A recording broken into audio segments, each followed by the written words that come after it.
दोस्तों, north America continent के northern part पर मौजूद है कनाडा देश, जो क्षेत्रफल की दृष्टि से दुनिया का दूसरा सबसे बड़ा देश है। इसके टोटल क्षेत्रफल की बात करोगे तो पानी के साथ मिला के 99,84,670 वर्ग किलोमीटर है, जो कि लगभग 1 करोड़ वर्ग किलोमीटर के बराबर है। और सिर्फ मेनलैंड की भूमि के क्षेत्रफल की बात करोगे तो 90,93,507 वर्ग किलोमीटर में यह फैला है। अगर इसकी स्थिति पोजीशन देखें तो इसके अक्षांश यानी लैटिट्यूड लगभग 42 डिग्री नॉर्थ से लेके 83 डिग्री नॉर्थ तक जाते हैं, और लॉन्गिट्यूड यानी देशांतर देखें तो 53 डिग्री वेस्ट से लेके 141 डिग्री वेस्ट तक जाते हैं। इसका मतलब ये नॉर्थ वेस्टर्न हेमिस्फीयर के अंदर मौजूद है, उत्तर पश्चिमी गोलार्ध के अंदर। सीमाओं की बात करोगे तो ये 3 तरफ से महासागरों से घिरा हुआ है। पश्चिम में इसके प्रशांत महासागर है, पैसिफिक ओशियन, पूर्व में अटलांटिक महासागर है, और उत्तर में आर्कटिक महासागर है। इसके अलावा ये दक्षिण में USA United states of America से लगभग 8,891 किलोमीटर की सीमा साझा करता है, जो दुनिया की सबसे लंबी जमीनी सीमा है। तटरेखा की बात करोगे तो इस देश की खास बात यही है कि दुनिया की सबसे लंबी तटरेखा इसी की है, लगभग 2,02,080 किलोमीटर में फैली हुई है, और ये तीनों महासागरों से लगती है, प्रशांत, अटलांटिक और आर्कटिक महासागर से। राजधानी की बात करें तो इसकी राजधानी ओटावा है, जो कि प्रशासनिक राजधानी है, ओंटारियो प्रांत के अंदर मौजूद है। इसके अलावा 3 इंपॉर्टेंट शहर हैं, टोरंटो, मॉन्ट्रियल और वैंकूवर।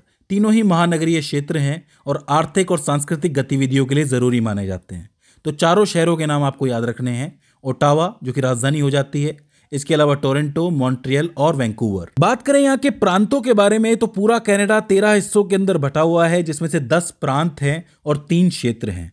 प्रांत वो होते हैं जिन्हें सीधे कनाडाई संविधान के माध्यम से शक्तियां प्राप्त होती हैं, जो कनाडा का कॉन्स्टिट्यूशन है उनसे पावर्स मिलती हैं, जिसमें Alberta, British Columbia, Manitoba, New Brunswick, Newfoundland और Labrador, Nova Scotia, Ontario, Prince Edward द्वीप, क्यूबेक और सस्केचेवान। ये हो जाते हैं 10 प्रांत। अब बात करते हैं क्षेत्रों के बारे में तो 3 क्षेत्र हैं। क्षेत्र क्या हैं? क्षेत्र वो हैं जहां पर बहुत कम आबादी रहती है, बहुत ही ठंडा इलाका होता है। बेसिकली उत्तर का जो इलाका आपको नजर आ रहा है इसके अंदर, ये सारा क्षेत्र का इलाका है। 3 टाइप के क्षेत्र हैं यहाँ पर। एक नूनवुड क्षेत्र जो बहुत ही ठंडा और शुष्क है, दूसरा उत्तर पश्चिमी क्षेत्र, और तीसरा युकॉन क्षेत्र। ये तीनों ही टुड्रा क्षेत्र के अंदर आते हैं। टुड्रा का मतलब है कि यहाँ पर बहुत ठंडी हवाएं बहती हैं, शुष्क इलाका है, बिल्कुल एक टाइप से ठंडा रेगिस्तान बना हुआ है। यही कारण है कि यहाँ पर जनसंख्या कम रहती है। एक बात आप ध्यान से समझ लो कि कनाडा की ज्यादातर जनसंख्या जो है वो कनाडा के दक्षिणी भाग में रहती है, जो अमेरिका के करीब है। उत्तरी भाग अक्सर बहुत ठंडा रहता है, इसीलिए वो खाली ही रहता है। बात करेंगे कनाडा की प्रमुख स्थलाकृति और पर्वतीय श्रृंखलाओं के बारे में, यानी कि जो टोपोग्राफी है और माउंटेन रेंज के बारे में, तो पूरा कनाडा 7 तरीके से बटा हुआ है। इसमें एक आते हैं वेस्टर्न कॉर्डिलेरा, जिसके अंदर बेसिकली रॉकी पर्वत आते हैं, अभी बताऊंगा उसके बारे में। फिर आती है कनाडाई शील्ड, ये भी बहुत ही फेमस है। हडसन खाड़ी के निचले मैदान जो कि बेसिकली बिल्कुल खाली होते हैं। नॉर्थ में ऊपर की तरफ देखोगे तो आर्कटिक द्वीप समूह देखने को मिलेंगे। यहाँ लगभग 36,000 से ज्यादा द्वीप हैं, जो सब कनाडा के ही हैं। लॉरेंस के निचले मैदान आपको देखने को मिलेंगे, और अपलाचियन क्षेत्र आपको देखने को मिलेगा। ये विशेष क्षेत्र है। तो इस तरीके से आप 7 भागों में कनाडा के पूरी स्थलाकृति को तोड़ सकते हो। अगर इसमें वेस्टर्न कॉर्डिलेरा और कनाडाई रॉकीज की बात की जाए तो ये एक पर्वत श्रृंखला है जो बेसिकली पश्चिमी तट पर आपको देखने को मिलेगी। ये पहाड़ जो है 70 से 80 मिलियन पहले जो प्लेटें खिसकी थी उसकी वजह से बने थे। खास बात यह है कि ये रॉकीज अपने खूबसूरत नज़ारों, मोराइन लेक और लोक लुइस के लिए बहुत ज़्यादा फेमस है दुनिया भर के अंदर।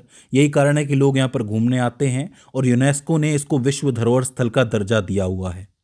इसके अलावा इस श्रृंखला में आपको कोलंबिया आइसफील्ड जैसे बड़े ग्लेशियर देखने को मिलेंगे, जो कि मीठे पानी के एक अच्छे खासे सोर्स है, भंडार है। इसके अलावा कनाडा में एक और माउंटेन रेंज है, इलियास रेंज, जो कनाडा का सबसे ऊंचा पर्वत है, माउंट लोगन, वो इसी रेंज के अंदर मौजूद है, युकॉन क्षेत्र के अंदर। इसकी ऊंचाई लगभग 5,959 मीटर है, जो पूरे कनाडा का सबसे ऊंचा और उत्तरी अमेरिका का दूसरा सबसे ऊंचा पर्वत हो जाता है। अच्छा, ये जो आर्कटिक का द्वीप समूह आपको नजर आ रहा है, यहाँ पर मौजूद है आर्कटिक कॉर्डिलेरा, ठीक है, और उसी के अंदर मौजूद है माउंट थॉर। ये दुनिया की लगभग सबसे बड़ी, लगभग सबसे सीधी खड़ी चट्टान है, जिसकी ऊंचाई 1250 मीटर है।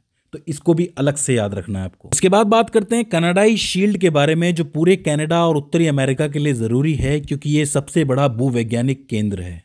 ये मुख्य रूप से 2 से 3 अरब साल से भी ज्यादा पुरानी आग्नेय और मेटामॉर्फिक चट्टानों से बना हुआ है। यह देश के पूर्वी हिस्से पर हावी है और इसके केंद्र में हडसन की खाड़ी मौजूद है। ये चीज़ आपको याद रखनी है। मैं आपको बता दूं कि यहाँ की स्थलाकृति के अंदर बेसिकली आपको मिट्टी नहीं देखने को मिलेगी। यहाँ पर सिर्फ आपको प्राचीन चट्टानें देखने को मिलेंगी जो सतह पर आ गई हैं। और ये चट्टानें मामूली चट्टानें नहीं हैं, इनके अंदर सोना, जस्ता, तांबा और निकल जैसी महत्वपूर्ण धातुएं मौजूद हैं। हालांकि इसकी कोशिश की जाती है कि इसको खनन किया जाए, हासिल किया जाए, लेकिन इसको हासिल करने में कनाडा का बहुत बड़ा नुकसान है। नुकसान ये है कि यहाँ का ज़रूरत से ज़्यादा खनन करने पर यहाँ की पर्यावरणीय चिंताएं बढ़ती चली जाती हैं, क्योंकि आपको पता है कि ऑलरेडी कनाडा के अंदर बहुत से पेड़ काटे जा रहे हैं। लॉगिंग जिसको हम कहते हैं, एक टाइप का उद्योग है। सिर्फ उसी की वजह से ही कनाडा के अंदर बहुत ज़्यादा ग्रीन हाउस गैस उत्सर्जित हो रही है। तो ऐसे में वहाँ पर ग्लेशियर हैं, ग्लेशियर के पिघलने का खतरा है, समुद्र के स्तर के बढ़ने का खतरा है। तो ऐसे में पर्यावरणीय चिंताएं सभी के लिए बढ़ेंगी। तो वहां पर खनन करना किसी के लिए भी फायदेमंद नहीं है। बात करें कनाडा के जल विज्ञान के बारे में, तो कनाडा दुनिया के मीठे पानी के संसाधनों में सबसे बड़े भंडारों में से एक है। यहाँ की जो सबसे लंबी नदी है वो है मैकेंजी नदी, जिसकी लंबाई लगभग 4241 किलोमीटर है और ये उत्तर पश्चिमी क्षेत्रों से होते हुए बहती है और ब्यूफोर्ट सागर जो आर्कटिक महासागर में जाके मिलती है। इसका जो बेसिन क्षेत्र है वो सबसे बड़ा बेसिन क्षेत्र है कनाडा का, लगभग 18,05,200 वर्ग किलोमीटर में फैला है, जो कनाडा में किसी भी नदी से सबसे बड़ा है। मैं आपको बता दूं कि ये नदी जो है सर्दियों के दौरान जम जाती है और आमतौर पर जून की शुरुआत से नवंबर तक बर्फ मुक्त रहती है। अब चूंकि नवंबर का महीना चल रहा है तो इसमें बर्फ जमना शुरू हो गई होगी और सर्दियों में बिल्कुल बर्फ हो जाती है ये नदी। नदियों के अलावा कनाडा के अंदर कुछ महान झीलें भी मौजूद है। मैं आपको बता दूं कि कनाडा और यूएसए की सीमा पर लगभग 5 इंपॉर्टेंट झीलें हैं, जो दुनिया में मीठे पानी की झीलों का सबसे बड़ा समूह है। कौन कौन सी झीलें हैं? सुपीरियर झील है, हारून झील है, ग्रेट बियर झील है, ग्रेट स्लेव झील है और एरी झील है। पांचों ही झीलें मीठे पानी की हैं और इसकी मदद से लाखों कनाडाई और अमेरिकी पानी पीते हैं, सिंचाई करते हैं, परिवहन और मनोरंजन करते हैं। तो इसका मतलब सबसे इम्पॉर्टेंट जगह हो जाती है पूरे कनाडा के लिए और सबसे ज़्यादा घनी आबादी वाला इलाका इसी के पास रहता है। जहाँ पानी है वहीं लोग बसते हैं, जानवर भी वहीं बसते हैं। तो ऑब्वियस सी बात है कि यहाँ पर आपको घनी आबादी और घनी जैव विविधता भी देखने को मिलेगी। अब चूंकि हम कनाडा की बात कर रहे हैं तो हमें इसके आर्कटिक द्वीप समूह के बारे में भी बात करनी पड़ेगी। इसमें लगभग 36,000 से ज़्यादा द्वीप हैं और ये दुनिया के सबसे बड़े द्वीप समूहों में से एक है।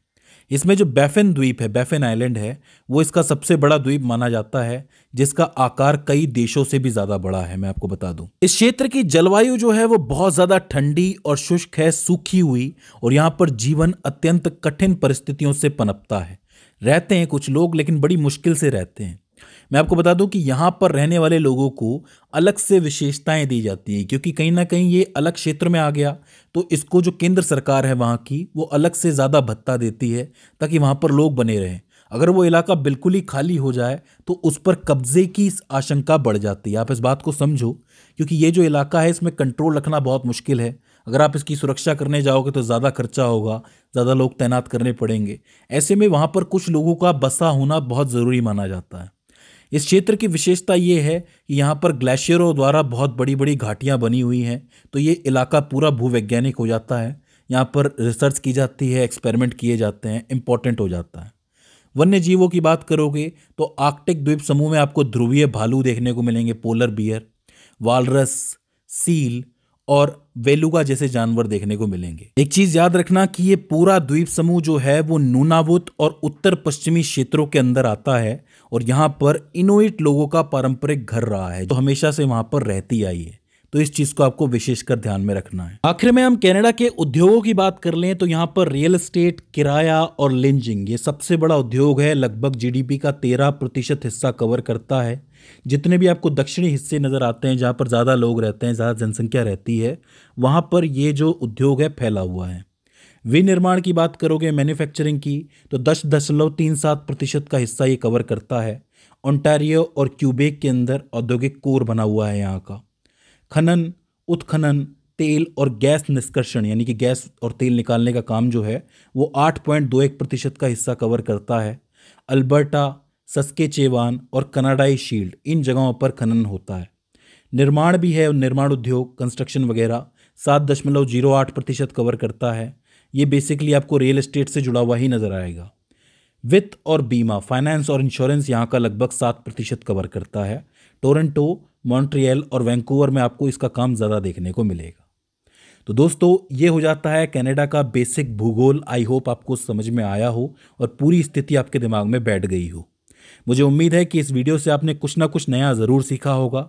अगर इसके बाद भी इसके अंदर आपको कोई क्वेरी आती है, कोई दिक्कत आती है, तो आप हमें कमेंट सेक्शन में बता सकते हैं। तो दोस्तों, आज की इस वीडियो के अंदर बस इतना ही।